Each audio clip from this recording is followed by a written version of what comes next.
পৃথিবীর ময়দানে কালেমা পড়ার পরে পৃথিবীর ময়দানে হালাল যেটা আছে আপনাকে এটা হালাল জানা লাগবে, আর হারাম যেটা আছে আপনারে হারাম জানা লাগবে। কত মানুষ এই জায়গায় বসে আছে জবান দিয়ে শুধু কালমা পড়েই যায়, হালাল কোনটা হারাম কোনটা বুঝেই না। কথা বলে না কেন? এরকম মানুষ তো নেই, রাজবাড়িতে নেই, আছে মানে আমরাই, আছে মানে কি লাইট মারি দেখা লাগবে? এখানেই বসে আছে, হারাম 180 মাইল বেগে খেয়ে যাস। 2 নম্বরে পৃথিবীর ময়দানে কোন মানুষ যদি পরিপূর্ণ ইসলাম ধর্ম মানতে যায়, পরিপূর্ণ যদি ইসলাম ধর্মে প্রবেশ করতে যায়, তাহলে 2 নম্বরে তারে নামাজ কায়েমের জন্য আন্দোলন করা লাগবে। কথা বলে না কেন? কারণ ইসলামের 2 নাম্বার স্তম্ভ খুঁটি হচ্ছে নামাজ। আজ আপনার ব্যক্তি, পরিবার, সমাজ, রাজনীতি, অর্থনীতি, রান্না ঘর থেকে শুরু করে রাষ্ট্রীয় জীবন পর্যন্ত নামাজের কোনো নিয়ম নীতি আজ নেই। বড় বড় অট্টালিকা তৈরি করে নাজো নামাজের বিধানগুলো কায়েম নেই। তাহলে আপনি হিসাব করে অঙ্ক চালিয়ে দেখেন আপনি পরিপূর্ণ ইসলাম মানছেন কিনা। নামাজ কায়েম হোক আপনি চানো না। কোরআনে কারীম জানিয়েছে এই পৃথিবীর ময়দানে নামাজ কায়েমের আন্দোলন করবে কারা আর কারা করবে না, এ ব্যাপারে কি ব্যাখ্যা নেই? সূরা হাজ্জের 41 নম্বর আয়াতে আমার আল্লাহ সুন্দর করে দলিল দিস। আল্লাহ পাক জানিয়েছে আমার ঈমানদারেরা যখন অন্তত রাষ্ট্র ক্ষমতার চেয়ারগুলোতে বসে যাবে তাদের প্রথম নাম্বার কর্মসূচি নামাজ। কারণ নামাজ যেই সমাজের মধ্যে প্রতিষ্ঠিত হবে ওই সমাজের মানুষগুলো কোনোদিন চুরি করবে না, কোনোদিন ডাকাতি করবে না। এই কথা বলে না কেন? ইন্নাস সালাতা তানহা আনিল ফাহশাই ওয়াল মুনকার, সূরা আনকাবুত 45 নম্বর আয়াতের একেবারে মাঝের অংশে আল্লাহ রাব্বুল আলামিন ব্যাখ্যা দিয়েছে। আল্লাহ পাক জানিয়েছে নিশ্চয় নামাজ মানুষদেরকে অন্যায় অশ্লীলতা থেকে ফিরিয়ে রাখে। 2 নম্বরে ঈমানদার যারা হবে তাদের গুণাবলী, দায়িত্ব, কর্তব্য হবে তারা যাকাতের বিধান চালু করে দেবে। 3 নম্বরে সৎ কাজের আদেশ জারি করবে। 4 নম্বরে অসৎ কাজ যা আছে সব বন্ধ করবে। আজ পৃথিবীর ময়দানে আমরা ঈমানদারদেরকে অন্তত এই পৃথিবীর ময়দানে দায়িত্বে না বসার কারণে তামাম দুনিয়ায় আজ মিলিয়ে দেখেন নামাজ নেই, ইসলামের কোন নিয়ম নীতি নেই, মুসলমান বেদরম মাইর খেয়ে যাচ্ছে, কোন জায়গায় শান্তি নেই। আমার ভাইরা 2 নাম্বার কোন মানুষ যদি পয়েন্ট বলতেছিলাম পরিপূর্ণ ইসলাম মানে তাহলে 2 নাম্বার ওরে নামাজ কায়েমের আন্দোলন করবে। 3 নাম্বারে যাকাতের বিধান কায়েম হোক, সব জায়গায় অন্তত নিসাব পরিমাণ সম্পদের মালিক যারা আছে তারা যাকাত দেখ, এই বিধানটার জন্য তারা মাঠে ময়দানে আন্দোলন করবে। এরপরে 4 নাম্বারে সামর্থ্য যদি থাকে, হজ করার যদি অ্যাবিলিটি থাকে অন্তত হজ করে আসবে। এরপরে রমজান মাসে রোজা আসলে পরে রোজাগুলো আদায় করবে। কোন মানুষ যদি পরিপূর্ণ ইসলাম মানতে চায় এই 5টা জিনিস তার জীবনে থাকা লাগবে। এখন এই জায়গার মধ্যে কত মানুষ আমার কথা শোনার পরে মন খারাপ করলে বলে হুজুর আর ওয়াজ খুঁজে পান না, আমি তো জন্মসূত্রে মুসলমানের দাবি করি। আপনি নিজে দাবি করলে হবে? আয়াতের শুরুতে সাবজেক্ট দেখেন, আমার আল্লাহ কিন্তু ডাক দিয়েছে ইয়া আইয়ুহাল্লাযিনা আমানু। কেন ডাক দিলেন? কেন ডাকলে? আল্লাহর কি জানা নেই যে ইমানদার তো ইমানদারই আছে, ওরে আবার কেন আয়াত দিয়ে ডাকবো? এখানে তো ডাক দেওয়ার কথা ছিল হে কাফেরেরা তোমরা ইসলামে প্রবেশ করো পরিপূর্ণভাবে। আমার আল্লাহ বলেছে, কি বলেছে? আমার আল্লাহ আদর করে আহ্বান করলেন, ডাক দিয়ে বললেন ওহে আমার বিশ্বাসীরা, ওহে আমার ইমানদারেরা, কি আমার ইসলাম ধর্মে প্রবেশ করো পরিপূর্ণভাবে। কারণ আমার আল্লাহ জানাতে চায় ও দুনিয়ার ইমানদারেরা, নিজের মন গড়া নিজের নিয়মতান্ত্রিক দিয়ে কায়েম করলে ইমানদার দাবি করলে হবে না। আমি আল্লাহ যেভাবে বলি ওইভাবে তোমাদের ইসলাম মানা লাগবে। আপনি নিজের মন মতো ইসলাম মানবেন, ইসলামকে আপনার বাবা বানিয়েছে?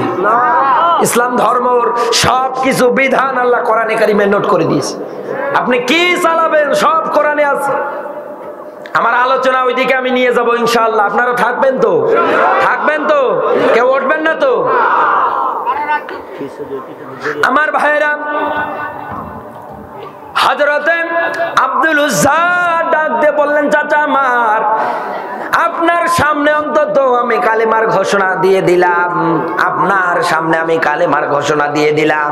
চাচা ডাক দিয়ে বললেন, উজ্জারে অন্তত তুমি কালেমার ঘোষণা যে দিয়ে দিলে, এখন তোমার পরিণতি কি হবে তুমি কি জানো? ডাক দিয়ে বলে, চাচা এটা আমার জানা নেই। ঈমান কারে বলে দেখেন? ডাক দিয়ে বলে, বাড়ি ঘর সম্পদ আদি টাকা পয়সা যা দিয়েছিলাম এই মুহূর্তে দেয়া লাগবে। বলে হ্যাঁ নিয়ে নেন। এমনকি পরনে যে লুঙ্গিটা পরে আছো এইটাও আমার টাকা, আর এইটাও দেওয়া লাগবে। বলে নিয়ে নেন, অসুবিধা নেই। ঈমান কারে বলে দেখেন মুসলমান? যখন এই বলেছে লুঙ্গিটা পর্যন্ত খুলে দিতে দ্বিধাবোধ করেনি। ওই অবস্থায় চললেন মায়ের কাছে। মা সন্তানকে দেখার পরে অন্তত দুই হাত দিয়ে চোখ দুটো টিপে ধরেছি। ডাক দিয়ে বলে, সন্তান আমার তোমার অবস্থা কোন কারণে? ডাক দিয়ে বলে, মা গো ঈমান আনার কারণে পরনের লুঙ্গিটা পর্যন্ত আমার আনতে দিল না। মা তার কাপড় দিলেন, দুই টুকরো করে লজ্জাস্থান আবরণ করলেন, বডির মধ্যে জড়িয়ে নিয়ে চলে গেলেন মসজিদে নববীতে নবীজির কাছে। উস্কো খুস্কো চেহারা নিয়ে যখন নবীজির দরবারে হাজির হয়ে গেলেন, বিশ্ব নবী আমার ডাক দিয়ে বললেন, তোমার নাম আব্দুল উজ্জা? বলে হ্যাঁ হুজুর আমার নাম আব্দুল উজ্জা। তোমার এই অবস্থা কেন? ডাক দিয়ে বলে, রাসূলুল্লাহ ঈমান আনার কারণে পরনের লুঙ্গিটা পর্যন্ত আমার আনতে দেয়নি। বাড়ি ঘর টাকা পয়সা যা ছিল সব আমি হারিয়ে ফেললাম, লুঙ্গিটা পর্যন্ত আমারে দিল না। বিশ্ব নবী আমার ডাক দিয়ে বললেন, সাহাবীরা আমার এই আব্দুল উজ্জাকে তোমরা আব্দুল্লাহুল বাজানাইকে তোমরা আসহাবে সুফার মধ্যে থাকতে দাও, তাকে কোরআন তেলাওয়াত করা শেখাও। কারণ পৃথিবীর ময়দানে কোন মানুষ যখন কোরআনের বিধানগুলো মানতে পড়তে শুরু করবে, ও তখন মানাও শুরু করবে। কত মানুষ এই জায়গায় বসে আছে, কোরআন নিজেও পড়ে না, অপরজন পড়ে, ওরে আবার জঙ্গি বলে মামলা দেয়। এগুলো তো বাংলাদেশে নেই, ভারতে চলে। কোরআন নিজেও পড়ে না, আর একজন পড়ে ব্যাখ্যা করে, ওরে বলে ওটা যুদ্ধ সময় রাজাকার ছিল। এক কথা বলি না কেন? অথচ বয়সই নেই, কথা বলে না কেন? আপনাকে রাগ করলেন? আমার কথা শোনার পরে নিজের দিকে তাকিয়ে নেবেন না, আমি আপনার ইন্ডিকেট করে কোনো কথা বলছি না। আমার ভাইরা, বিশ্বনবী মুহাম্মদ রাসূলুল্লাহ সাল্লাল্লাহু আলাইহি ওয়াসাল্লাম যখন এই কথা বললেন, সাহাবীরা তাকে কোরআনের তালকিন দেওয়া শুরু করে দিলেন। আব্দুল্লাহুল বাজানাইন এত জোরে জোরে কোরআনের তেলাওয়াত করে, অন্যান্য সাহাবী যারা আছে তারা নবীজির কাছে নালিশ নিলেন। ডাক দিয়ে বলে, রাসূলুল্লাহ আপনার সাহাবী আব্দুল্লাহুল বাজানাইন আব্দুল উজ্জা এত জোরে জোরে কোরআন পড়ে, আমাদের তো ডিস্টার্ব হয়ে যায়। নবীজি আমার ডাক দিয়ে বললেন, কেউ অন্তত নালিশ নিয়ে আসবা না, কারণ আব্দুল উজ্জার ঈমান বড় দামি ঈমান, ঈমান আনতে গিয়ে পরনের লুঙ্গিটা পর্যন্ত আনতে পারেনি। এই জন্য পৃথিবীর ময়দানে এখান থেকে একটা শিক্ষা নিয়ে বাড়ি যাবেন রাজবাড়িবাসী, একটা মাত্র কালেমা। এই কালেমার দাওয়াত দিতে গিয়ে কেউ 83 বছরের মতো বৃদ্ধা বয়সে জেলখানায় পড়ে কাতরাচ্ছে। আবার এই কালেমার দাওয়াত দিতে দিতে কারো বিল্ডিং বাড়ি টাকা পয়সার অভাব নেই। কালেমা একটাই, একটা কালেমার দাওয়াত দিতে গিয়ে আমির হামদা পড়ে আছে। এই কথা বলে দেখা, কালেমা তো একটাই, একটা কালেমার প্রচার করতে গিয়ে বাল্লিগু আন্নি ওয়ালা আয়া, এই হাদিসটার দিকে তাকিয়ে অন্তত প্রচার করতে গিয়ে একাধারে মিলিয়ে দেখেন, একটা জিনিস মানতে গিয়ে কারো অট্টালিকার অভাব হয় না, আবার কেউ জেলখানায় পচে মরে। তাহলে আপনি বুঝবেন, এই পৃথিবীর ময়দানে যেই মানুষটা ইসলাম মানতে গিয়ে ঘরে থাকতে পারে না, এই মানুষটাই পরিপূর্ণ ইসলামে প্রবেশ করেছে। এই জন্য যুবক ভাই যারা আছে, আহ্বান করতেছি, যৌবন বয়সটাকে মূল্যায়ন করা লাগবে, কারণ যৌবন বয়স শেষ হয়ে গেলে আর পাওয়া যাবে না। রাসূলুল্লাহ এই জন্য যৌবন বয়সটাকে মূল্য দিতে বলেছেন। এরপরে 2 নম্বরে বিশ্বনবী জানিয়েছেন, এই পৃথিবীর ময়দানে অসুস্থতা আসার আগে অন্তত তোমরা সুস্থ যে জিনিসটা আছে এইটাকে তোমরা মূল্যায়ন করবা, কারণ পৃথিবীর ময়দানে সুস্থ থাকার চাইতে বড় নিয়ামত আর কোথাও নেই। হযরতে মুসা আলাইহিস সালাম আমার আল্লাহর সঙ্গে কথোপকথন করতে ডাক দিয়ে বলে, মালিক আমার আমি যদি তোমার আল্লাহ হতাম আর তুমি যদি আমার বান্দা মুসা হতে, আমার মতো রবের কাছে তুমি কি চাইতে? আমার আল্লাহ ডাক দিয়ে বললেন, মুসা রে, তুমি কিন্তু তোমার লিমিটটা ক্রস করে ফেলছো। হযরতে মুসা নবী ডাক দিয়ে বলে, মালিক রাগ করো কোন কারণে? আমি কি বলেছি আমি হব? আমি তো যদি শব্দ দিলাম, যদি হই। মহান আল্লাহ রাব্বুল আলামিন ডাক দিয়ে বললেন, মুসা রে, তুমি যদি আমার আল্লাহ হও আর আমি যদি তোমার বান্দা হয়ে যাই, তোমার মতো রবের কাছে প্রথম নাম্বার আমি যে জিনিসটা চাবো, 1 নাম্বারে হচ্ছে হায়াতে তাইয়্যিবা, 2 নাম্বারে সুস্থতা। এজন্য পৃথিবীর ময়দানে সুস্থতা সবচাইতে বড় নিয়ামত। মুসা নবী সঙ্গে সঙ্গে ডাক দিয়ে বলে, মালিক আমার, তুমি আমার হায়াত বাড়িয়ে দাও, আমার শরীরটারে সুস্থ রাখো। আমার আল্লাহ ডাক দিয়ে বললেন, মুসা রে, তুই বড় চালাক, বড়ই চালাক। এই জন্য দুনিয়ার ময়দানে অসুস্থ হওয়ার আগে সুস্থটারে মূল্যায়ন করবেন। কারণ একটা মানুষ যখন অন্তত অসুস্থ হয়ে যাবে, এই মানুষটা অন্তত আর ওইভাবে হাঁটা চলা করতে পারবে না। কথা বলে না কেন? অন্তত ওইভাবে ইবাদত বন্দেগীও করতে পারবে না। এই জন্য রাসূল দিয়ে জানিয়েছে, এই জন্য পৃথিবীর ময়দানে সুস্থ সবল সময়টাকে আমাদের মূল্যায়ন করা লাগবে, মূল্য দেওয়া লাগবে। এরপরে 3 নম্বরে, দারিদ্রতার পূর্বে আপনি গরিব হওয়ার আগে অন্তত এই পৃথিবীর ময়দানে ধনী যখন অন্তত থাকবেন, এই জিনিসটাকে মূল্যায়ন করবেন। কারণ আমার আল্লাহ রাব্বুল আলামিন বাচ্চাকে ফকির বানান, আবার ফকিরকে বাচ্চা বানাতে পারেন ক্ষমতাকার। আরো জোরে। আজ দুনিয়ার ময়দানে সম্পদ আদি টাকা পয়সা নিয়ে দুনিয়ায় যারা পৃথিবীর ময়দানে অহংকার করে, লোভ লালসা করে, দুনিয়ার ময়দানে এই সম্পদ আদি টাকা পয়সা একটাও কিন্তু স্থায়ী না, স্থায়ী। কোরআনে কারীম জানিয়েছে, আল্লাযী জামা মালাহু ওয়া আদ্দাদা। বলেন আল্লাহু আকবার। কোরআনে কারীম জানিয়েছে, এই পৃথিবীর ময়দানে অতঃপর যারা সম্পদ আদি টাকা পয়সা গুলোরই জমা করে আর বারবার এইগুলো গণনা করে আর মনে করে এইগুলো আমার স্থায়ী করবে। একথা বলছে না কেন? আমাদের সমাজে এরকম মানুষ নেই? হাজার হাজার। সম্পদ ব্যয়ের ব্যাপারে ওয়াজ করলে মনে করে, হ্যাঁ হুজুরের সম্পদ, আমার প্রতি হুজুরের লোভ ধরল। অথচ ওরে আমি বাঁচাচ্ছি, কারণ রাসূল জানিয়েছে কোন বখিল, কোন কৃপণ কোনদিন আমার আল্লাহর জান্নাতে যাবে না। যাবে? যাবে? আপনারা যদি আল্লাহ জান্নাত দেয়, তাহলে কারুনরেও জান্নাত দেওয়া লাগবে। মুসা নবী দ্বীনের দাওয়াত নিয়ে গেলেন কারুনের কাছে, ডাক দিয়ে বললেন, তুমি অন্তত দ্বীনের দাওয়াত মেনে নাও, সম্পদের যাকাত এত পরিমাণ হয়েছে দিয়ে দাও। বলছে দিয়ে দিলাম। মুসা নবী বললেন, এইভাবে না, হিসাব করে দিন। যখন হিসাব করতে গিয়ে ওর মাথা ঘুরিয়ে গেছে, চিন্তা করে আল্লাহ সব চলে যায়, দেব দরকার নেই। বলছে, বেটা মুসা, তুমি এই যাকাতের কথা বলে আমার সম্পদ কেড়ে নিতে চাও? আমার সম্পদের প্রতি তোমার লোভ তৈরি হয়ে গেছে না? মুসা নবী ওরা বাঁচাতে গেল, ও আবার উল্টো মুসা নবীর উপরে অপবাদ দিচ্ছে। এক কথা বলে না কেন? আজও বিশ্বের ময়দানে তাই। আজ মসজিদের খতিব সাহেব জুমার নামাজের সময় অন্তত যাকাত নিয়ে ওয়াজ করলে অনেক সম্পদাদি মানুষগুলো রাগ দেখায়, মন খারাপ করে, বলে হা হুজুর আর ওয়াজ খুঁজে পায় না। কথা বলে না কেন? বাংলাদেশের আজকে একটা নিউজ দেখতেছিলাম, কোন জায়গায় যে ঘটনাটা হয়েছে আমি জানি না। একজন মসজিদের ইমাম সাহেব মসজিদের চাকরি স্বেচ্ছায় নিজে ছেড়ে দিয়ে বেডিং খাতা বেঁধে চলে যাচ্ছিলেন। কথা বলেন না কেন? একটা মাত্র কারণ আমি অন্তত দেখতে পেলাম, মসজিদের ইমাম সাহেবরে তারা ছুটি দিত না। শুধু না দেওয়ার কারণে নিজে অন্তত স্বেচ্ছায় চাকরি ছেড়ে দিয়ে যখন যেতে ধরেছে, টোপলা টাপলি যা আছে হাত পা গিয়ে চেপে ধরছে। কারণ এই পৃথিবীর ময়দানে কত মানুষ এই জায়গায় বসে আছে, ইমাম যারা আছে, খতিব যারা আছে, মুয়াজ্জিন যারা আছে, হুজুর যারা আছে, মূল্যায়ন করে না।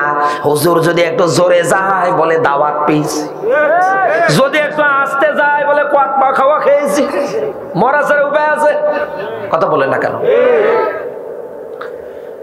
এই বাংলার মাটিতে একটা জিনিস দেখা যায়, 50,000 টাকা বেতন পায় এই লোকটা এসে দেখা যায় মসজিদের ইমামের বিরুদ্ধে আরো কথা বলে।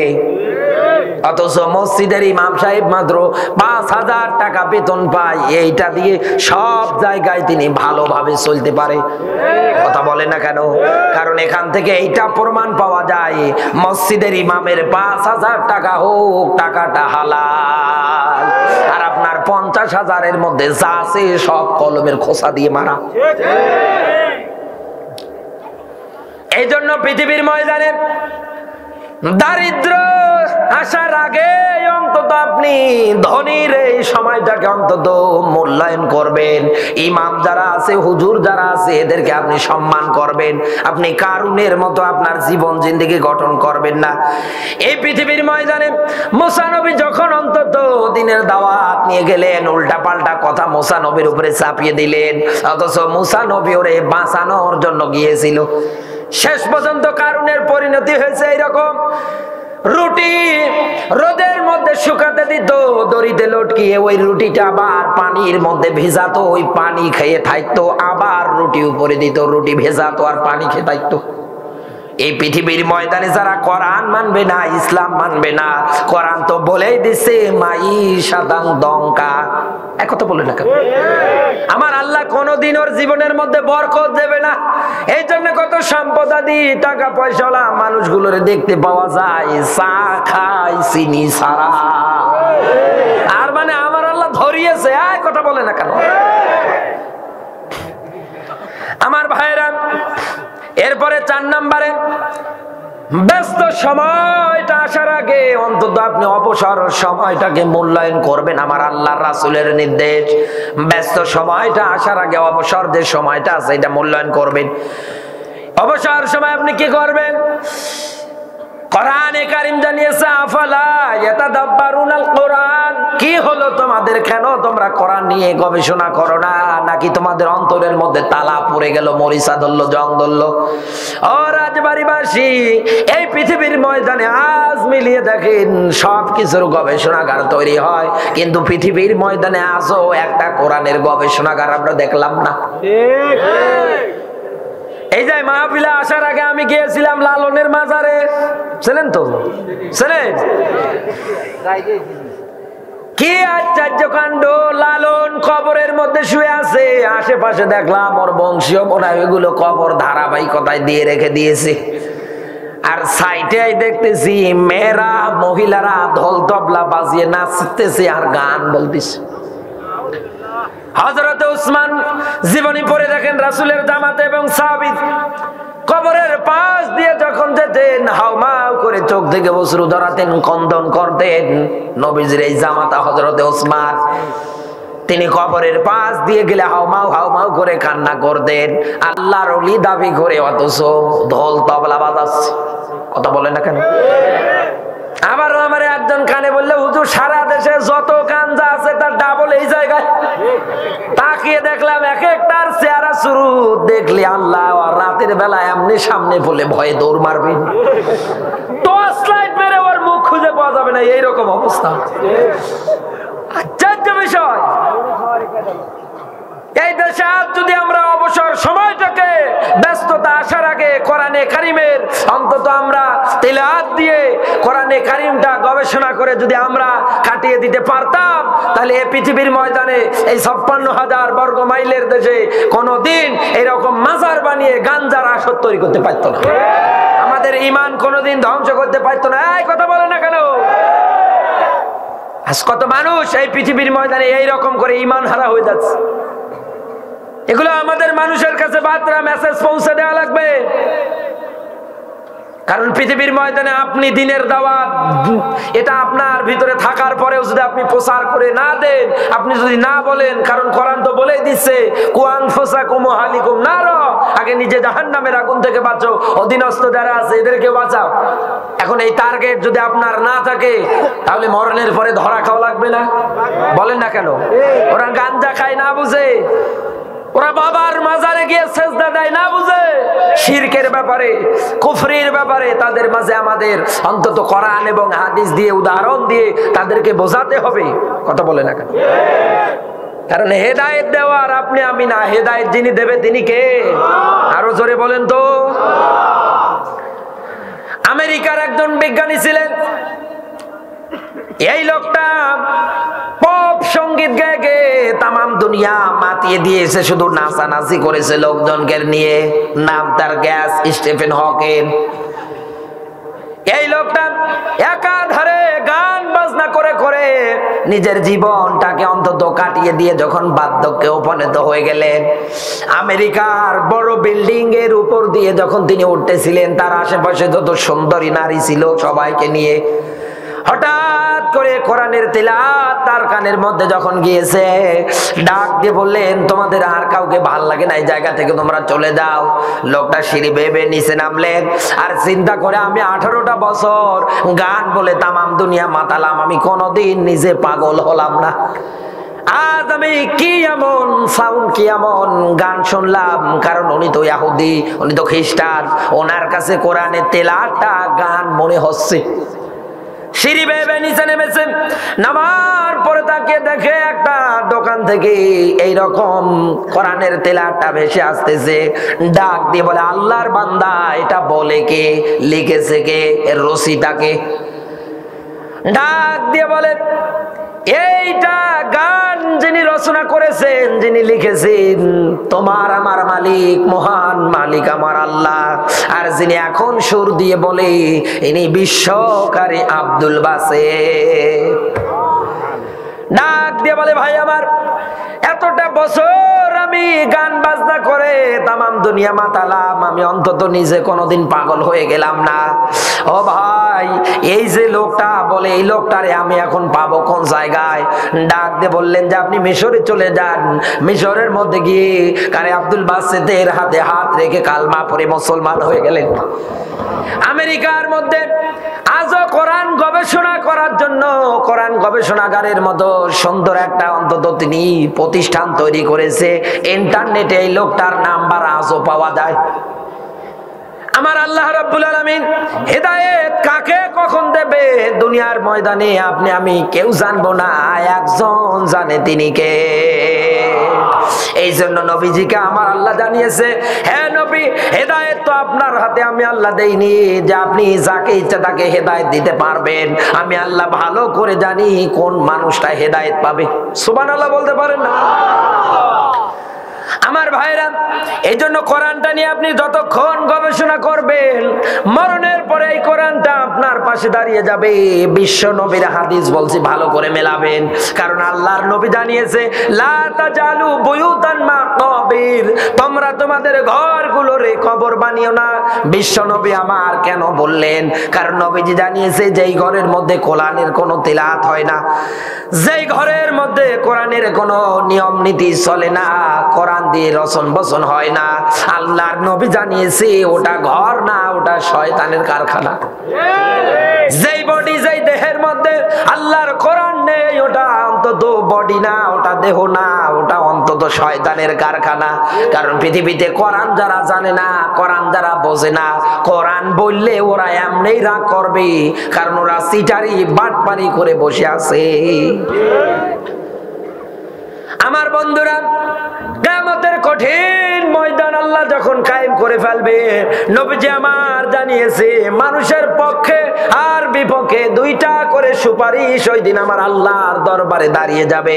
এক নাম্বারে কোরআনে কারীম, দুই নাম্বারে পৃথিবীর ময়দানে যারা অন্তত রমজান মাস পাওয়ার পরে রোজাগুলো রেখেছিল।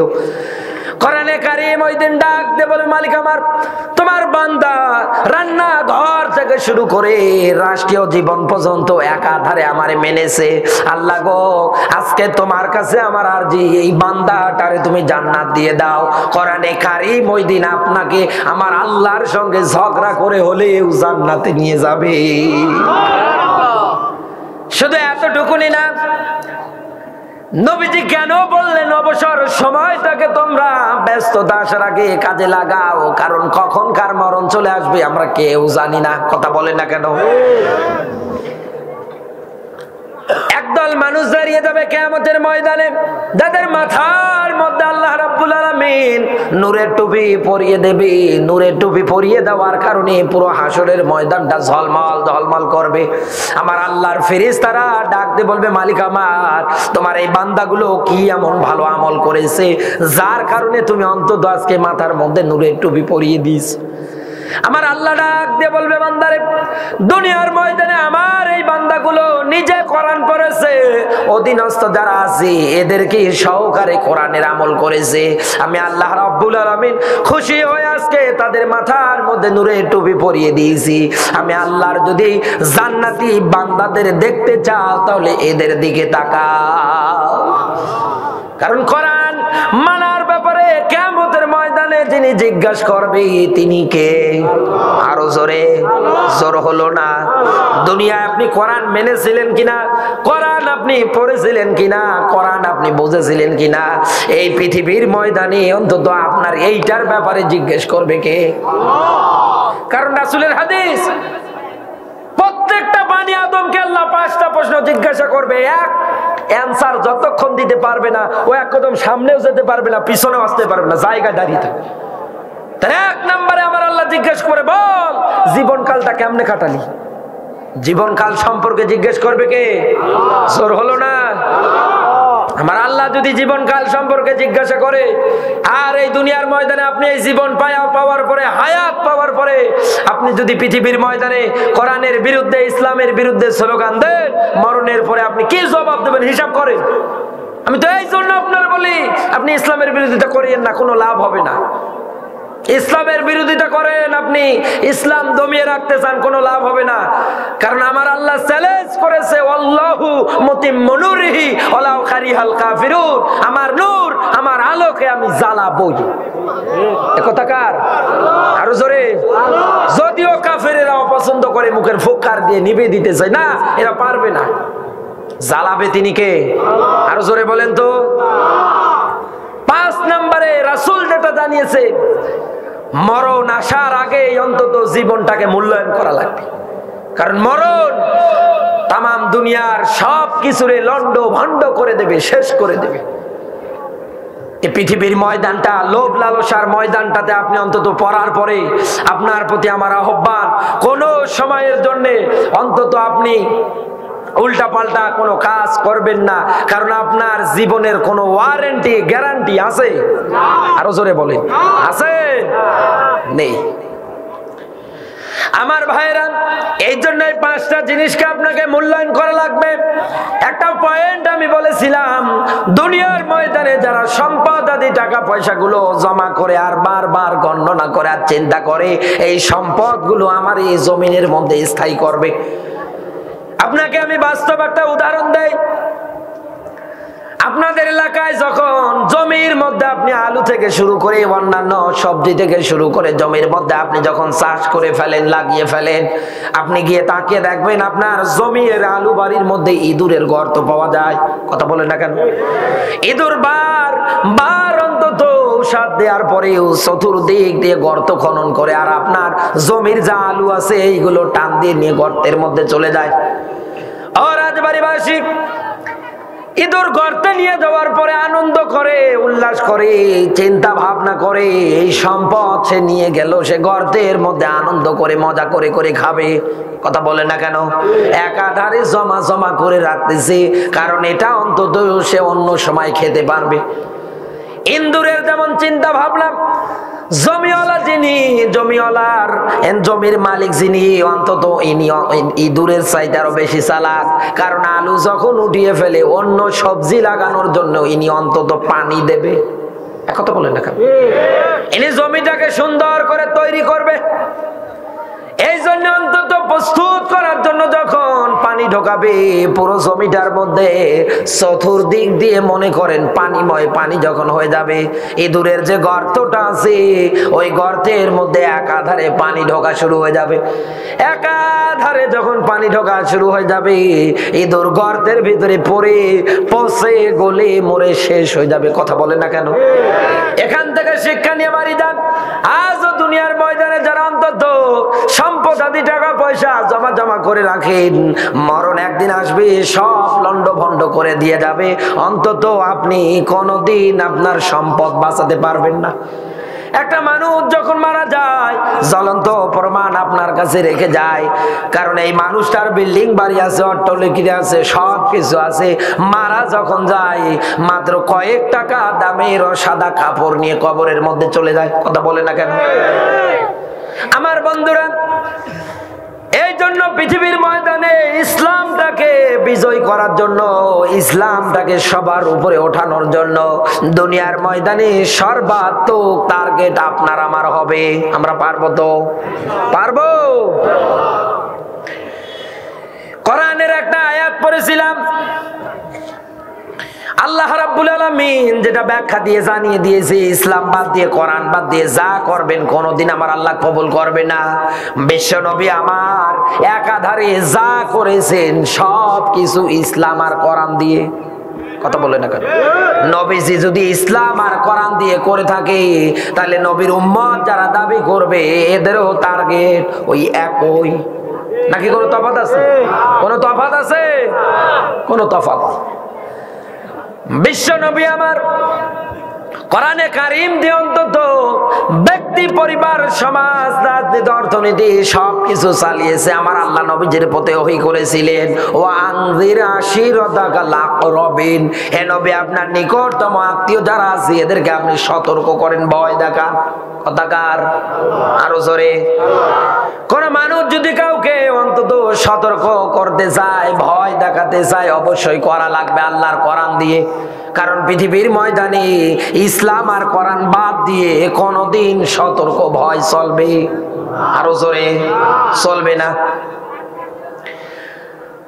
আপনারা উঠতেছেন কেন আমি বুঝতেছি না। ভালো লাগে না? না ভালো লাগে না? শেষ করে দেব, শেষ করে দেব। কোরআন চলাকালীন অবস্থায় যারা উঠে উঠে যায় এরা তো মুনাফিক, মুনাফিক। কারণ কোরআনের আলোচনা হলে পরে যারা রাগ করবে, যারা সহ্য করতে পারে না, তেরা বেকা করবে, আপনি বুঝবেন ওটা নির্ভেজাল মুনাফিক। আপনি কোরআনে কারীম যদি আপনি শ্রবণ না করেন, কারণ পৃথিবীর ময়দানে কোরআনের পক্ষে যারা থাকবে না, মরণের পরে এদের পরিণতি কিন্তু আবু জাহেলের মতো হবে। দেখেন তো এবার যে লোকটা উঠবে আপনি বুঝবেন ওটা কি। আরো জোরে। কোরআনে কারীমের সূরা নিসার 61 নম্বর আয়াতে আল্লাহ রাব্বুল আলামিনের দলিল সুন্দর করে উঠিয়ে ধরেছে। এই পৃথিবীর ময়দানে যারা অন্তত কোরআন দিয়ে ডাকার পরে রাসূলের দিকে আসো, আল্লাহর দিকে আসো, এই আহ্বান শোনার পরেও যারা মুখ ফিরে নিয়ে চলে যায়, আমার আল্লাহর দৃষ্টিতে এটা কি? মুনাফিক। আরো জোরে। তাহলে যারা চলে যায় এরা মুনাফিক।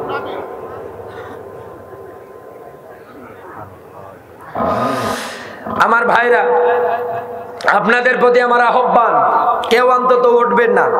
উঠবেন? কেউ উঠবেন? কেউ অন্তত উঠবেন না। যেহেতু আমার বারবার স্লিপ দেওয়া হচ্ছে,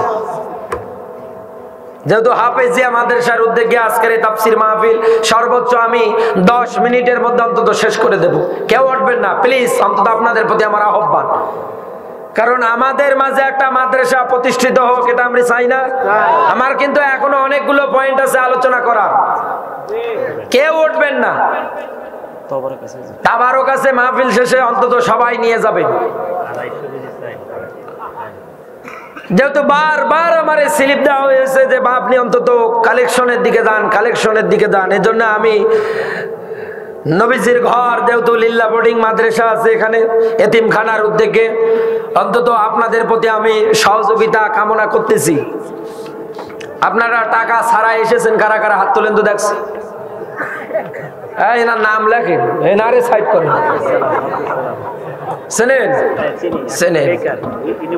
কেউ উঠবেন না, বসেন। আমি কিন্তু মুসাফির অবস্থায় আছি। বদদোয়া করলে কিন্তু আল্লাহ সঙ্গে সঙ্গে কবুল করবে। কোরআনের মাহফিলে এই মাদ্রাসার জন্য অন্তত আপনাদের প্রতি আমার আহ্বান, 5,000 করে 10,000 করে টাকা দেওয়ার মতো লোক নেই এই জায়গায়, কেউ নেই। তাহলে প্রধান অতিথিরে ধরি আগে, কারণ ইনি দেবে তারপরে আমরা দেব। কথা বলেন না কেন? নেতা আগে এরপরে কর্মী।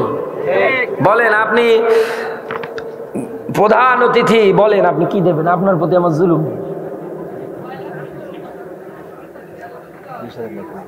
হ্যাঁ কিছু বাড়া দেন, 50 দিলাম, আল্লাহ বরকত দিবিনি। লিল্লাহে তাকবীর। উনি কোরআনের মাহফিলে মাদ্রাসার জন্য আমাদের আজকের মাহফিলের প্রধান অতিথি মোহাম্মদ জাহিদ হাসান বড় ভাই 50,000 টাকা দেবে। বলেন আল্লাহু আকবার।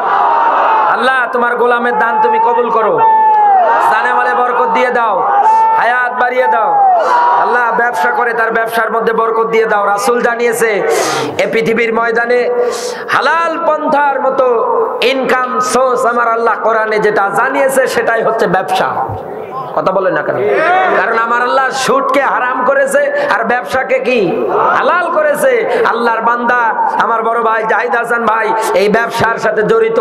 আল্লাহর কাছে দোয়া করি আল্লাহ রাব্বুল আলামিন তাকে যেন অন্তত সঠিকভাবে ব্যবসা করবার এবং সম্মান যা দিয়েছে আল্লাহ যেন আরো বাড়িয়ে দেয়। বলেন আমিন। পিতৃমাতৃকুল থেকে যাদেরকে হারিয়ে ফেলেছে বিদাত তার মাগফিরাত কামনা করি, আল্লাহ যেন মাফ করে। বলেন আমিন। আপনাদের প্রতি আমার আহ্বান, কেউ উঠবেন না, আমার এখনো অনেকগুলো পয়েন্ট আছে। এনার নামে লেখেন, লিখেছেন? এরপরে এখানে মঞ্চে কারা কারা আছেন মাদ্রাসার দেখি দায়িত্বে কে কে আছেন আমার দেখিয়ে দেন। আপনি কি দেবেন তাই বলেন। মেম্বার সাহেব না, এই প্রধান অতিথি যদি 50 দেয় তাহলে এনারও তাই কি আমরা ছাড়বো? ছাড়বো। আমি 1 লক্ষ টাকা একটা বাজেট দিয়ে দেব ইনশাআল্লাহ। লিল্লাহে তাকবীর। মাদ্রাসার জন্য উনি অন্তত 1 লক্ষ টাকার একটা বাজেট দিয়ে দিবে। আল্লাহ যেন ওনার দান, ওনার মনের চাওয়া আল্লাহ যেন পুরা করে দেয়। বলেন আমিন। এইরকম ইসলাম প্রেমিক চেয়ারম্যান বাংলার ঘরে ঘরে দরকার। কারণ আজ মেম্বার না, মেম্বারকে অন্তত বাংলার ঘরে ঘরে দরকার। কারণ আমাদের মাঝে অন্তত এইরকম মন মানসিকতা হলো মানুষ আমরা খুব কম পাই। আল্লাহ যেন এই মেম্বার সাহেবকে কবুল করে। বলেন আমিন। হযরত ওসমান, হযরত আবু বকরের মতো যেন কবুল করে। পিতৃ মাতৃকুল থেকে যাদেরকে হারিয়ে ফেলেছে বিদায় তার মাগফিরাত কামনা করি, আল্লাহ যেন মাফ করে দেয়। বলেন আমিন। এরপরে আর কে আছে দেখিয়ে দেন, তারপরে নিচে নামবো। কি মহিলা মা বোন যারা আছেন আপনাদের মধ্যে কেউ যদি দান করতে চান, নিয়ত করে থাকেন যে মাহফিলের সময় অনেকে দান করার জন্য নিয়ত করে থাকেন, আপনাদের মধ্যে আমার আহ্বান ভলান্টিয়ারেরা আপনাদের মাঝে একজন তৈরি হয়ে যে যা দিতে চান। মহিলা 3 গুণ, পুরুষের চাইতে মহিলা মা বোন হয়েছে 3 গুণ। বসেন, আপনাদের ওয়াজ হবে আবার সাইজও হবে। যা আছে অন্তত দেয়ার মতো মন মানসিকতা যদি থাকে দিয়ে দেবে। আমাদের মধ্যে আর কি আছে তাহলে? মেম্বার সাহেব গেল, এরপরে আর কি আছে?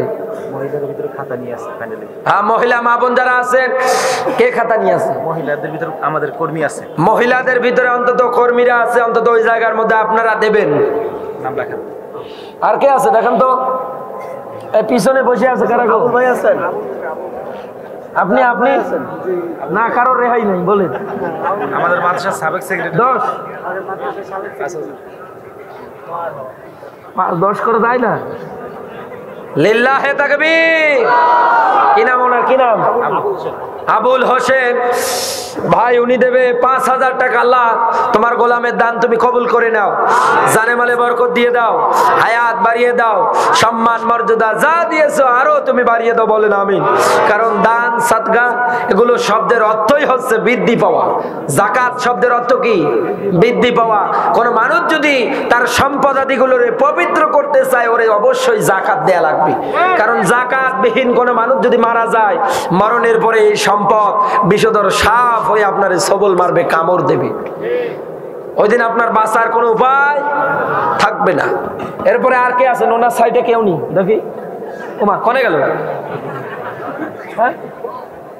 হ্যাঁ, এই তো উনি। কি দেবেন বলেন? আপনিও 5। লিল্লাহে তাকবীর। হাবু ভাই ইনিও 5000 টাকা দিলেন। আল্লাহ রাব্বুল আলামিন এনারও দান কবুল করুক। সম্পদ আদি টাকা পয়সা যা দিয়েছে আমার আল্লাহ আরো যেন বাড়িয়ে দেয়। বলেন আমিন। আরো জোরে বলেন আমিন। এরপরে ওই সাইডে চাচা বলেন, হাজি সাহেব, ইনিও 5,000 টাকা দেবে। বলেন আল্লাহু আকবার। আল্লাহ তোমার গোলামের দান তুমি কবুল করে নাও, জানে মালে বরকত দিয়ে দাও, হায়াত বাড়িয়ে দাও। পিতৃ মাতৃ কুল থেকে যাদেরকে হারিয়ে ফেলেছে বিদায় তার মাগফিরাত কামনা করে আল্লাহ যেন মাফ করে দেয়। বলেন আমিন। আপনাদের মধ্যে কেউ নেই, কেউ নেই। ইনারে তো রাঘব বোয়াল, ইনি তো আমার, ইনারে আগে না, ইনারে পরে ধরবো। এরপরে আর কে আছে ওনার ওই সাইডে? আচ্ছা, এখানে আর কেউ নেই না? না করবেন। ও চাচার নাম কি? লিল্লাহে তাকবীর। এনায়েত সর্দার, ইনি 2,000 টাকা দেবে। আল্লাহ তোমার গোলামের দান তুমি কবুল করে নাও। মুরব্বী মানুষ, আল্লাহ তার পিতৃ মাতৃকুল থেকে যাদেরকে হারিয়ে ফেলেছে দানের ওসিলায় যতটুকুন সওয়াব তুমি দান করবা, এই সওয়াবের ওসিলায় সবাইকে তুমি মাফ করে দাও। হ্যাঁ, আপনি সদাবাজন বড় ভাই মাওলানা আনোয়ার হোসেন চৌধুরী, ইনি 2,000 টাকা দেবে। আল্লাহ তোমার গোলামের দান তুমি কবুল করে নাও। দানের ওসিলায় যাদেরকে হারিয়ে ফেলেছে দোয়া করে আল্লাহ যেন মাফ করে দেয়, সম্মান মর্যাদা আল্লাহ যা দিয়েছে আরো যেন বাড়িয়ে দেয়। বলেন আমিন। আর কে আছে? আর কে আছে? আমার দেখিয়ে দেয়। লিল্লাহে তাকবীর। কারি জাকারিয়া ভাই, ইনি দিয়েছে 2,000 টাকা। আল্লাহ দান কবুল করুক। আর নিচে নামার জন্য ব্যাগ নিয়ে রেডি হয়ে থাকেন। মহিলা মা বোন যারা আছেন আহ্বান করতেছি, কারণ রাসূলের স্পষ্ট হাদিস, একটা মানুষ মারা গেলেও কবরের মধ্যে তার 3টা আমলের দ্বার আমার আল্লাহ কিয়ামত পর্যন্ত খোলা রাখে। 1 নম্বরে সাদগায়ে জারিয়া। বাণীবহ হোটেলের মালিক রাকিব, নগদ 2,000 টাকা। হ্যাঁ, বাণীবহ হোটেলের মালিক, বাণীবহ হোটেলের মালিক রাকিব ভাই, কত? নগদ 2,000 টাকা। আল্লাহ দান কবুল করুক। বলেন আমিন। আরো জোরে বলুন আমিন। বাণীবহর এই যে বাবুল ভাই 5,000 টাকা। লিল্লাহে তাকবীর। রঙের দোকান, রঙের ব্যবসায়ী, উনি 5,000 টাকা দিয়েছে। আল্লাহ দান কবুল করুক। বলেন আমিন। জানে বলে বরকত দিক। বলেন আমিন। দানের ওসিলায় আল্লাহ তার হায়াত বাড়িয়ে দিক, জীবন থেকে যাবতীয় বিপদ আপদ বালা মুসিবত থেকে হেফাজত করুক। বলেন আমিন। 1 নম্বরে বিশ্ব নবী জানিয়েছে সাদগায়ে জারিয়া। 1 নম্বরে কি? সাদগায়ে জারিয়া কি? আপনার সম্পদাদি টাকা পয়সা দিয়ে যদি মাদ্রাসা তৈরি হয়, এই মাদ্রাসার মধ্যে যদি একটা কেউ সিমেন্টের বস্তা দিতে পারে, বালা দিতে পারে, রড দিতে পারে, ইট দিতে পারে, কারণ এখানে দিনে ইলম শিক্ষা হবে, কোরআন শিক্ষা হবে। বাচ্চা যারা যখন কোরআন পড়বে আল্লাহ রাব্বুল আলামিন যা নেকি দান করবে হরফের বিনিময়ে, ও 50 আপনি 50 পাবেন, কারণ আপনি ওর পরিবেশ তৈরি করে দিয়েছেন। কথা বলেন না কেন? এই পরিবেশ তৈরি করার জন্য তো আপনার কাছে চাওয়া। এখন কেউ যদি মুখ ফিরে নিয়ে যায়, আল্লাহকে বললাম আল্লাহ তুমি ওরে সাইজ করো আর দেখো, এরপরেও যদি কেউ না দেয় বেগ নিয়ে যাওয়ার পরে, তাহলে আপনি আল্লাহর কাছে ধরা খাবেন। মাদ্রাসার কাজ করলে আমাদের যুব সমাজ 10,000 টাকা দিবে। লিল্লাহে তাকবীর।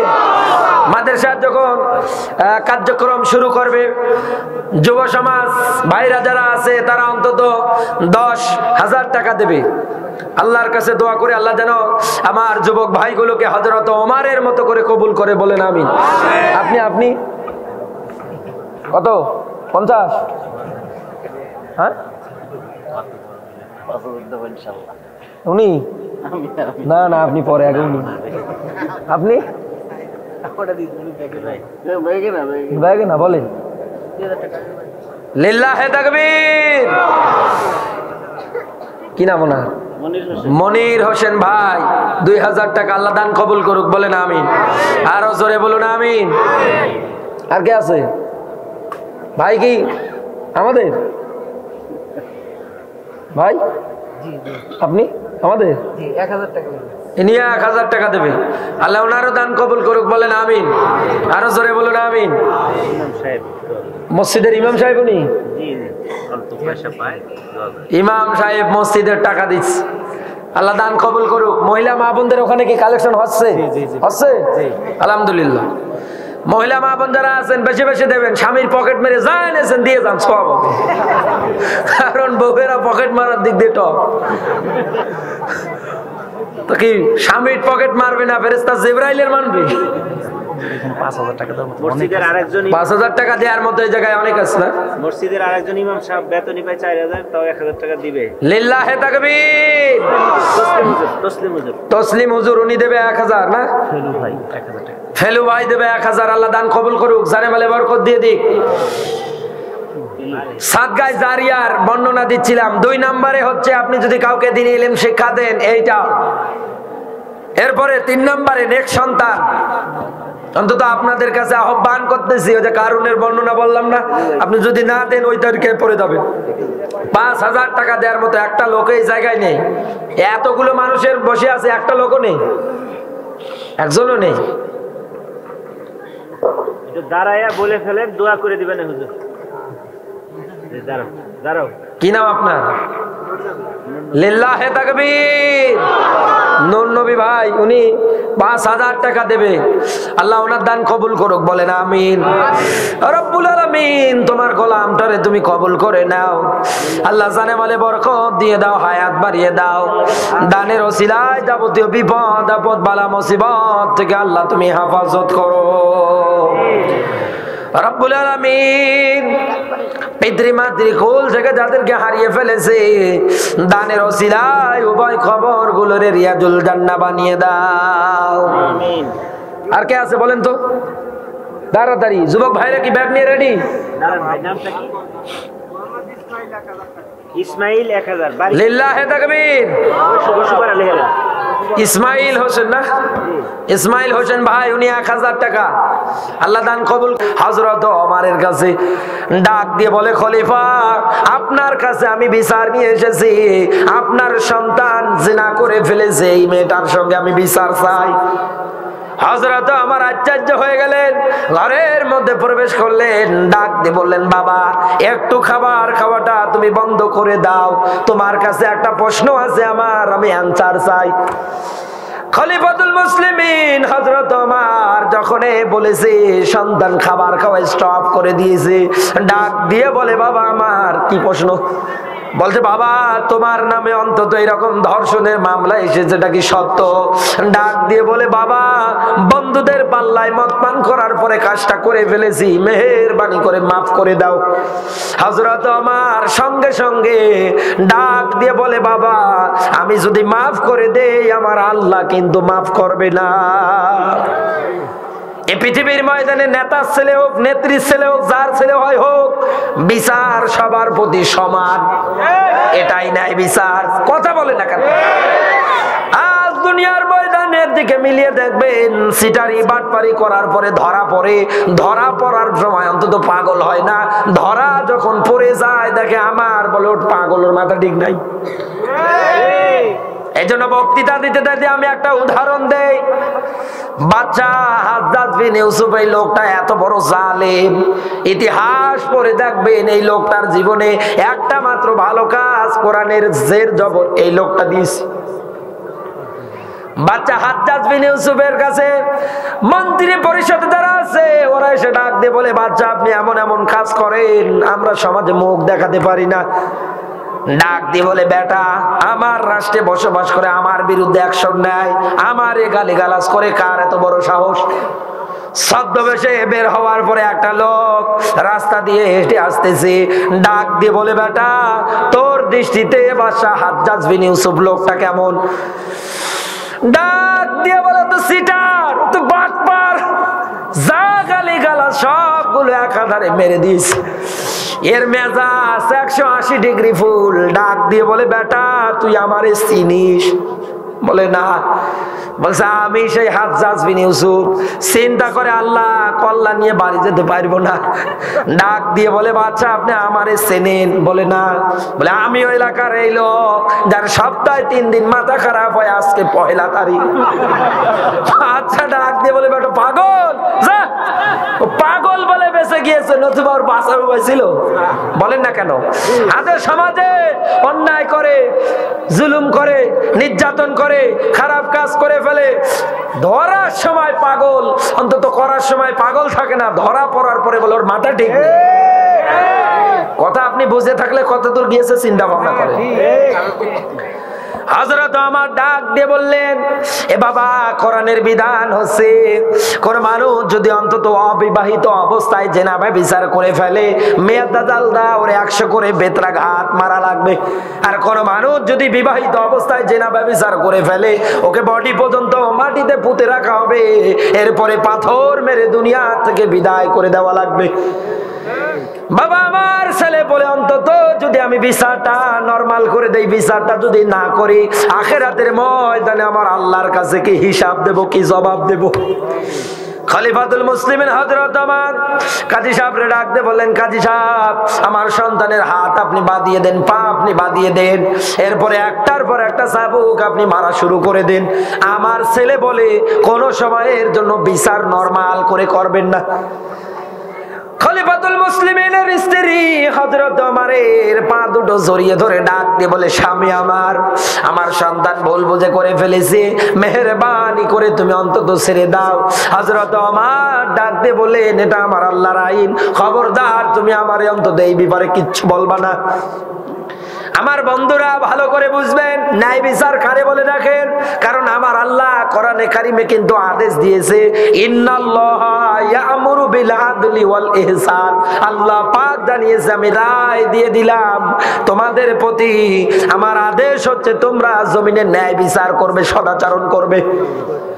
যার উপরে যতটুকু আইন দরকার, যার যতটুকু শাস্তি কোরআনের বিধান অনুযায়ী দিয়ে দিবে। কথা কার? আরো জোরে। একটার পর একটা চাবুক যখন মারতে শুরু করে দিয়েছে, 50টা চাবুক যখন খেয়েছে, ছটপট করতেছে আর ডাক দিয়ে বলে, বাবা আমার, তোমার কাছে ফরিয়াদ জানাই, মেহেরবানি করে আর তুমি আমারে চাবুক মারিও না। ও বাবা, তোমার কাছে আর যে আমার আজকে 50টা মারলেন, আগামীকাল 50টা মারিয়েন। হযরত ওমর ডাক দিয়ে বললেন, কাজী সাহেব, খবরদার অন্তত আপনি চাবুক মারা বন্ধ করবেন না, আপনি চাবুক চালিয়েই থাকতে থাকেন।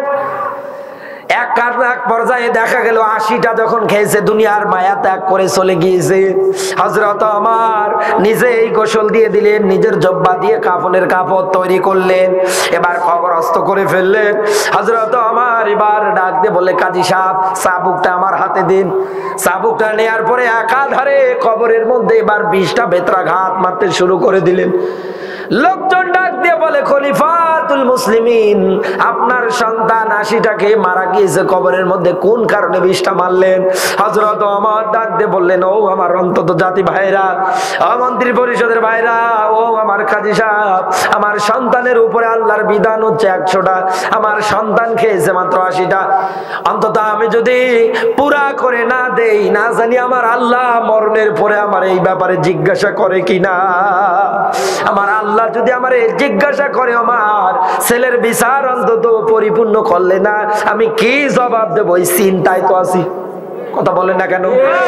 আপনি পৃথিবীর ময়দানে রাস্তা দিয়ে চলার ক্ষেত্রে কোনো পাহাড়দার লাগবে না, পুলিশ লাগবে না, বিডিআর লাগবে না, কাউকে লাগবে না। যার যতটুকুন অধিকার আছে ফিরিয়ে দেন, যে যতটুকুন বিচার পাওয়ার যোগ্য আপনি তাকে ততটুকুন বিচার দেন। কথা বলেন না কেন? দেখবেন এই মানুষগুলো আপনাকে জীবন দিয়ে হলেও অন্তত পাহারা দিয়ে বাঁচাবে। হযরত ওমরের জীবন থেকে আরো একটা শিক্ষণীয় জন্য অন্তত আপনার মাঝে আমি উঠিয়ে ধরতেছি। খলিফাতুল মুসলিমিনের সঙ্গে রোম দেশ থেকে গোয়েন্দা বিভাগের 3 জন দেখা করার জন্য এসেছে। হযরত ওমর উট হারিয়ে গিয়েছে, এই জন্য তিনি খোঁজার জন্য কোন জায়গায় যেন বের হয়ে গিয়েছে হযরত ওমর মরুভূমির দিকে। গোয়েন্দা বিভাগের 3 জন আসার পরে ডাক দিয়ে বলে, তোমাদের দেশের রাষ্ট্রনায়ক খলিফাতুল মুসলিমিন ওমর কোন জায়গায়? বলে, ওনার তো উট হারিয়ে গিয়েছে, এই জন্য খোঁজার জন্য মরুভূমির দিকে গিয়েছে। গোয়েন্দা বিভাগের 3 জন আচার্য, পুলিশ বাহিনী, র্যাব বাহিনী সব থাকার পরে উট হারিয়েছে, নিজে খোঁজার জন্য গিয়েছে।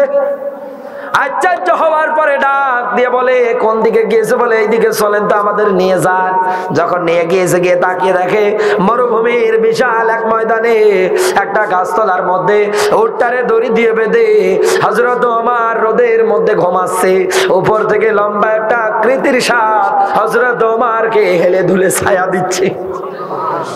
আশ্চর্য হওয়ার পরে ডাক দিয়ে বলে, আরে ওমর, আমাদের দেশের মধ্যে রাষ্ট্রনায়ক আছে, আমাদের দেশের মধ্যে অন্তত এরকম খলিফা আছে, তারা বের হলে পরে কত প্রেসিডেন্ট লাগে, কত কিছু লাগে, পুলিশ লাগে, বাহিনী লাগে, কত কিছু লাগে, একা বের হতে পারে না। ও আমার, আমাদের বুঝতে বাকি নেই, তুমি অবশ্যই জনগণের যার যতটুকু অধিকার তুমি পুরা করে দিয়েছো। দুনিয়ায় এইরকম করে করে আপনি অধিকারগুলো পুরা করে দেবেন, আপনাকে অন্তত পাহারা দেওয়া লাগবে না। বিশ্বনবীর মিশন, বিশ্বনবীর রাজনীতি ছিল এইটা। বিশ্বনবী আমার ন্যায় বিচার করে সবার মাঝে শান্তি ফিরিয়ে দিয়েছিলেন। এরপরে আল্লাহর নবীর 4 নম্বরে পৃথিবীর ময়দানে ন্যায় বিচারের দিক দিয়ে আল্লাহর নবীর রাজনৈতিক দিকের পরে এরপরে যেটা পাওয়া যায় সেটাই হচ্ছে আল্লাহর নবী যোগ্য মানুষ দ্বারা রাষ্ট্র পরিচালনা করার আদেশ দিয়েছে। আল্লাহর নবী বিদায় হজ্জের ভাষণে যখন বললেন, আমি তোমাদের মাঝে 2টা জিনিস রেখে গেলাম, 1 নম্বরে আমার কিতাব, 2 নম্বরে আমার সুন্নাহ মোবারক।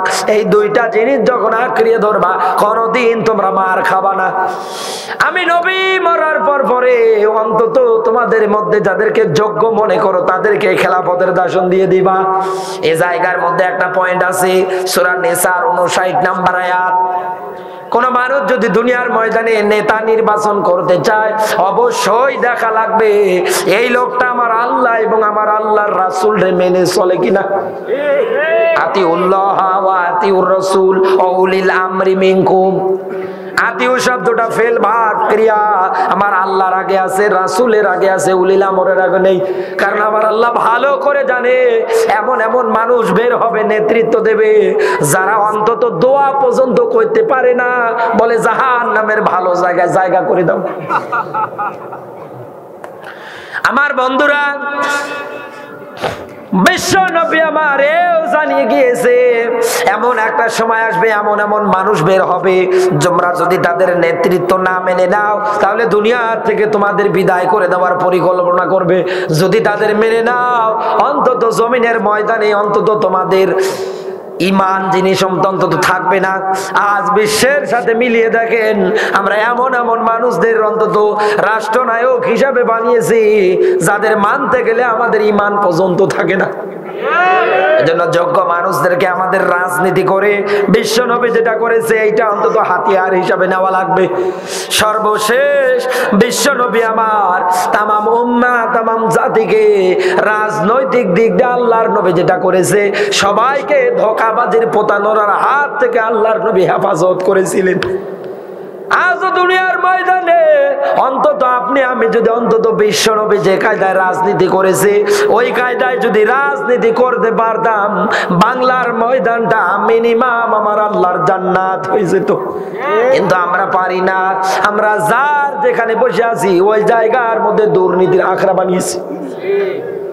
আমার বন্ধুরা, কোরআনে কারীমের যে আয়াতটা তিলাওয়াত করেছিলাম সূরা ফাতির, এটা পাবেন আপনি 28 নম্বর আয়াতে আল্লাহ যে ব্যাখ্যাটা দিয়েছে, হে নবী আপনাকে সত্য বিধান দিয়ে জমিনের ময়দানে আমি পাঠিয়েছি, তামাম দুনিয়ার ধর্ম জীবন ব্যবস্থাগুলোকে পিছনে ফেলিয়ে ইসলামকে আপনি সবার উপরে জয় করবেন। হে নবী দুনিয়ার কেউ যদি সাক্ষী না দেয়, আমি আল্লাহ এই সাক্ষী।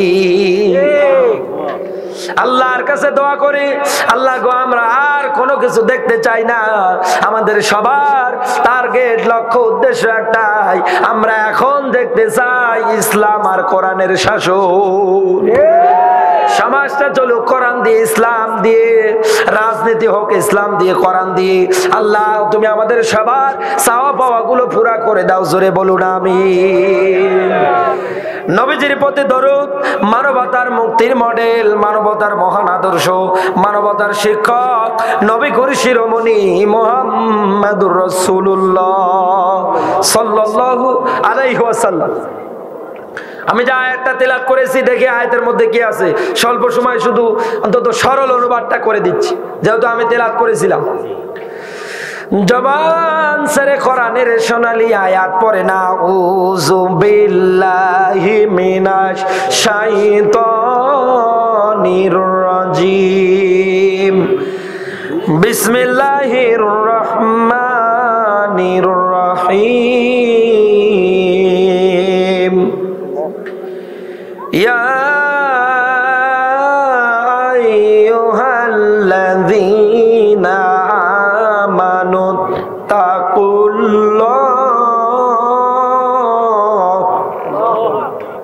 এ পর্যন্ত থাক। আগামীকালকে আপনাকে কেউ যদি জিজ্ঞাসা করে কোন সূরা থেকে আলোচনা হয়েছে, আপনি বলবেন কোরআনে কারীম সূরা তাওবার 119 নম্বর আয়াত। আল্লাহ পাক ডাক দিয়েছে, ও যারা ঈমানদারের দাবি করো তোমাদেরকে বলছি আমি আল্লাহরে ভয় করো। এরপর পরে তোমাদের টার্গেট জমিনের ময়দানে সত্যবাদী মানুষ যারা আছে এদের সঙ্গী সাথী হয়ে যাও।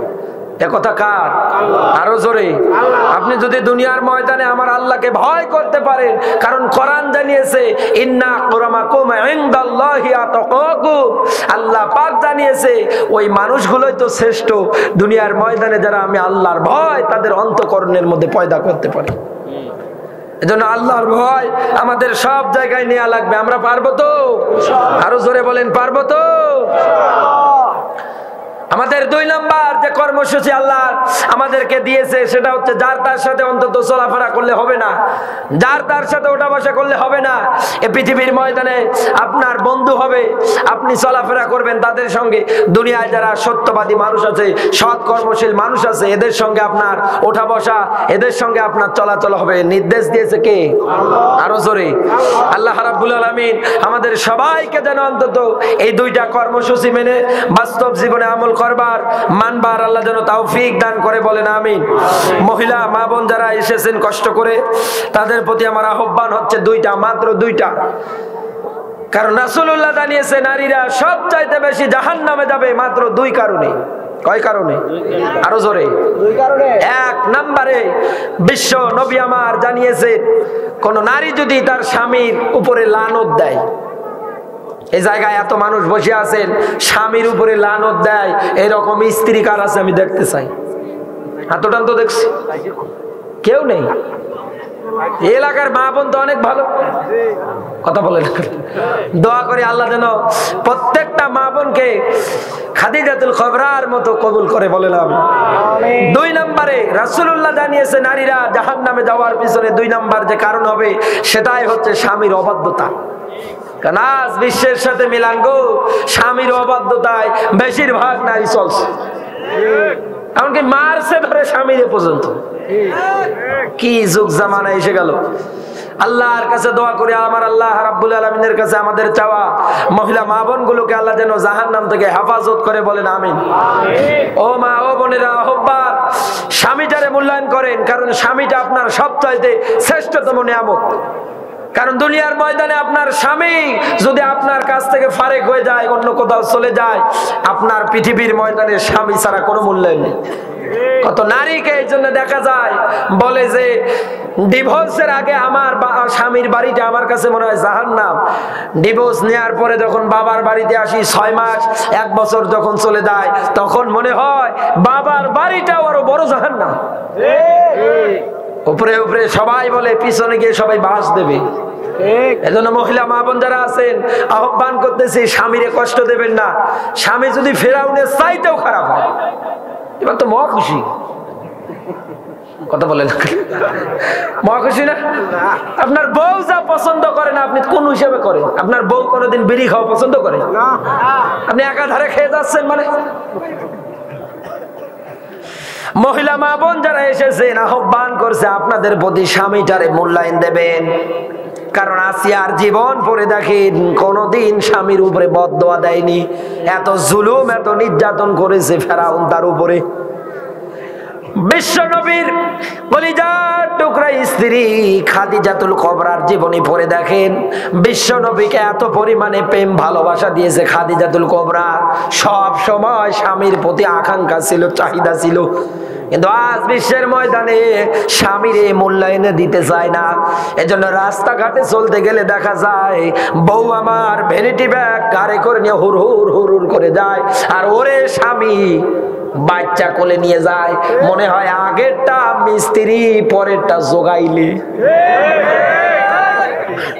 আপনি ঠিক বললেও ঠিক, না বললেও ঠিক। বিশ্বনবীর স্ত্রী খাদিজাতুল কুবরার একটা মাত্র পয়েন্ট বলছি, যেহেতু আমার মা বোন গুলো কষ্ট করে এসেছে, বিশ্বনবীকে এত পরিমাণে ভালোবাসতেন আল্লাহর নবী দ্বীনের দাওয়াত দেওয়ার জন্য দূর দূরান্ত চলে যেতেন। খাদিজাতুল কুবরা দরজার মধ্যে পিঠ লাগিয়ে লাগিয়ে দাঁড়িয়ে দাঁড়িয়ে ঘুমাতেন। বিশ্বনবী যখন আসতেন দরজার মধ্যে করঘাত করতেন, সঙ্গে সঙ্গে দরজাটা খুলে যেত। নবীজি আমার ডাক দিয়ে বলতেন, খাদিজা তুমি কি ঘুমাও না? হযরতে খাদিজাতুল কুবরা ডাক দিয়ে বলে, স্বামী আমার, দিনের দাওয়াত দেওয়ার জন্য আপনি দূর প্রান্তে চলে যান। আমি খাদিজা যদি অন্তত ঘুমিয়ে যাই আর আপনি যদি এসে বারবার ডাকাডাকি করেন, আপনার সঙ্গে বেয়াদবি হয়ে যাবে। আমার আল্লাহ কোনোদিন আমারে মাফ করবে না। ও মা বোন যারা এসেছেন, এই জায়গা থেকে শিক্ষা নিয়ে বাড়িতে যাবেন। এই যে খাদিজাতুল কুবরা, স্বামীর প্রতি তার কি আশা আকাঙ্ক্ষা, যাকে আমার আল্লাহ নিজে সালাম পর্যন্ত জানিয়েছে। শুধু স্বামী তার উপরে রাজি খুশি দিল তাই। বিশ্বনবী আমার দিনের দাওয়াত দিয়ে আসার পরে তাকিয়ে দেখে খাদিজাতুল কুবরা হাউমাউ করে অশ্রু ধরাচ্ছে চোখ থেকে। আল্লাহর নবী মুহাম্মদুর রাসূলুল্লাহ দরজার মধ্যে করঘাত করলেন। দরজা খোলার পরে তাকিয়ে দেখে খাদিজা কান্না করে করে চোখগুলো লাল লাল করে ফেলেছে, মোটা মোটা করে ফেলেছে। নবীজি আমার ডাক দিয়ে বললেন, খাদিজা কি হয়েছে তোমার, কেন তুমি কান্না করো? হযরতে খাদিজাতুল কুবরা ডাক দিয়ে বলে, স্বামী আমার, এতদিন আপনার সঙ্গে ঘর সংসার করলাম, কোনদিন আপনার কাছে কোনো কিছুর আবদার করিনি। ইয়া রাসূলুল্লাহ, আপনার কাছে অন্তত আজকে আমার চাওয়া হবে তিনটা। কয়টা? তিনটা। আরো জোরে। ইয়া রাসূলুল্লাহ, প্রথম নাম্বার আমার যে চাওয়া হবে, আমি মারা গেলে আমার জানাজার নামাজটা আপনি নিজে পড়াবেন। 2 নম্বরে আপনার প্রতি আমার আহ্বান হবে, ইয়া রাসূলুল্লাহ, কাফনের কাপড় আপনার জুব্বা মোবারক দেবেন, অন্য কোনো কিছু দেবেন না। 3 নম্বরে আপনার প্রতি চাওয়া হবে আমার, ইয়া রাসূলুল্লাহ, কবরের মধ্যে যেমন কান্নাকে প্রশ্ন করবে, এই আনসার গুলো আপনি নিজে দেবেন। নবীজি আমার ডাক দিয়ে বললেন, খাদিজা, প্রথম 2টা গ্রহণ করতে পারলাম, 3 নাম্বারটা পারলাম না। আল্লাহর নবীর কথা শোনার সঙ্গে সঙ্গে খাদিজা মাউ করে কান্না করে ডাক দিয়ে বলে, ইয়া রাসূলুল্লাহ, এ কি বলেন? বলে, হ্যাঁ, কারণ আদম থেকে শুরু করে ঈসা রুহুল্লাহ পর্যন্ত কোন নবীর বেলায় এরকমটা হয়নি। হযরত খাদিজাতুল কুবরা কবরের ভয়টা অন্তরের মধ্যে নিয়ে সিজদার মধ্যে পড়ে গিয়া হাউমাউ করে কান্নার আওয়াজটা বাড়িয়ে দিলেন।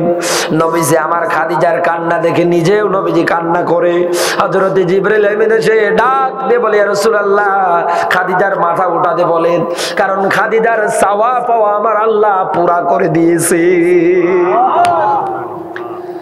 যাই দিন খাদিজা মারা গেল, বিশ্ব নবী আমার নিজেই জানাজা পড়ালেন। এরপরে অন্তত তিনি নিজেই তার কাফনের কাপড় নিজের জুব্বা মোবারকটা দিয়ে দিলেন।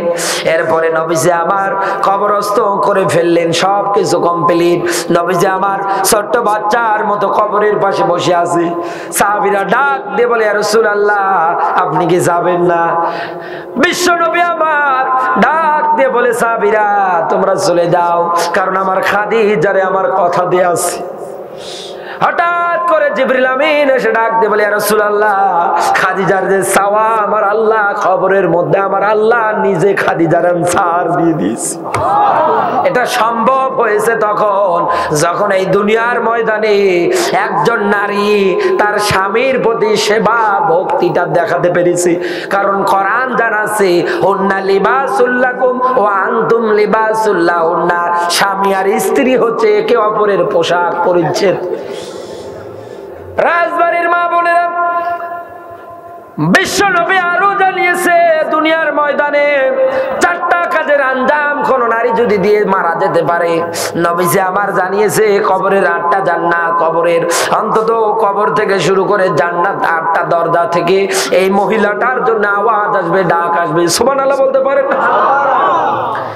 1 নম্বরে 5 ওয়াক্ত নামাজ, 2 নম্বরে রমজানের রোজা, 3 নম্বরে পর্দা, 4 নম্বরে স্বামীর খেদমত। কোন নারী যদি এই 4টা কাজের আঞ্জাম দিয়ে মারা যেতে পারে, আল্লাহ রাব্বুল আলামিন এই নারীটাকে 8টা জান্নাতের দরজার যে কোনো দিয়ে প্রবেশ করতে পারবে। আল্লাহ যেন আমার মহিলা মা বোন গুলোরে কবুল করে, জোরে বলুন আমিন। এখন দোয়া হবে, যতটুকু আলোচনা করেছি সবার কাছে দোয়া চাই। আমি অসুস্থ, আমি গতকাল রাতে যশোরে মাহফিল করেছিলাম, ওই জায়গার মধ্যে কথা বলতে গিয়ে আমার গলাটা বসে গিয়েছে।